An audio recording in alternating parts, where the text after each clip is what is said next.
అని అంటే గవర్నమెంట్ ఉద్యోగాలు, అవుట్సోర్సింగ్, కాంట్రాక్టు అన్ని గవర్నమెంట్ పరానికి సంబంధించినవి 6,31,310 మందిని వైఎస్ఆర్సీపీ హయాంలో ఉద్యోగాలు ఇచ్చారు. అదేవిధంగా లార్జ్ అండ్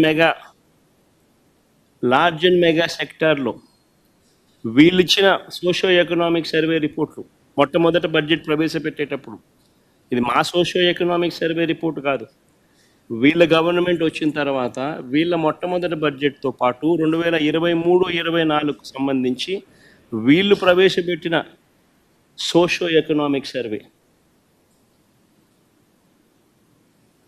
మేము చేసినది కాదు సోషో ఎకనామిక్ సర్వే, వీళ్ళు ప్రవేశపెట్టిన సోషో ఎకనామిక్ సర్వే. వీళ్ళ ప్రకారమే లార్జ్ అండ్ మెగా ఇండస్ట్రీస్లో 102,000 ఉద్యోగాలు ఇవ్వడం జరిగింది.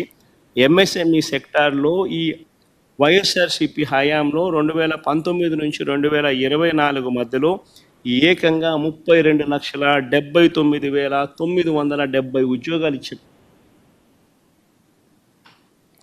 32,79,770 ఉద్యోగాలు ఎంఎస్ఎంఈ సెక్టార్లో ఆ 5 సంవత్సరాల్లో ఇవ్వడం జరిగింది. మొత్తంగా వైఎస్ఆర్సీపీ 5 సంవత్సరాల పాలనలో అటు గవర్నమెంట్ ఉద్యోగాలు అయితేనేమి, లార్జ్ అండ్ మెగా ఇండస్ట్రీస్లో అయితేనేమి, ఎంఎస్ఎంఈ సెక్టార్స్లో అయితేనేమి, మొత్తానికి ఆ 5 సంవత్సరాలలో 40 లక్షల పైసలకు ఉద్యోగాలు ఇచ్చినట్టుగా ఆధార్ కార్డ్ నెంబర్లతో సహా చెప్పగలిగే పరిస్థితిలో ఉంది.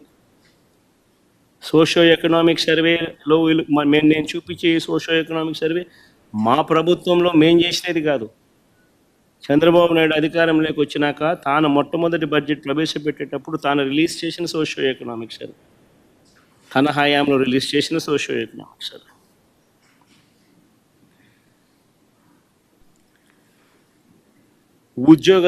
ఉద్యోగాలు కల్పించే విషయంలో ఏ ప్రభుత్వం ఎంత చిత్తశుద్ధిగా పనిచేస్తూ ఉంది, ఏ ప్రభుత్వం ఎంత నిజాయితీగా పిల్లల పట్ల ఉంది అని చెప్పడానికి ఇదొక నిదర్శనం.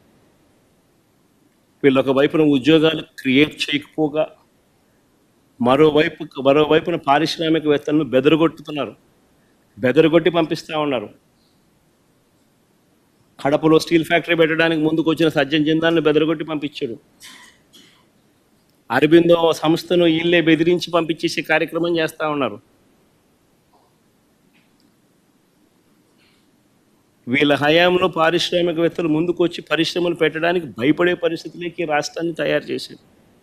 మరోవైపున చూస్తే ఉద్యోగాలు ఒకవైపున రాకపోగా మరోవైపున నిరుద్యోగులకు ఇవ్వాల్సిన నిరుద్యోగ భృతి 3,000 రూపాయలు ప్రతి నెల ఇస్తానన్నాడు. ప్రతి నిరుద్యోగికి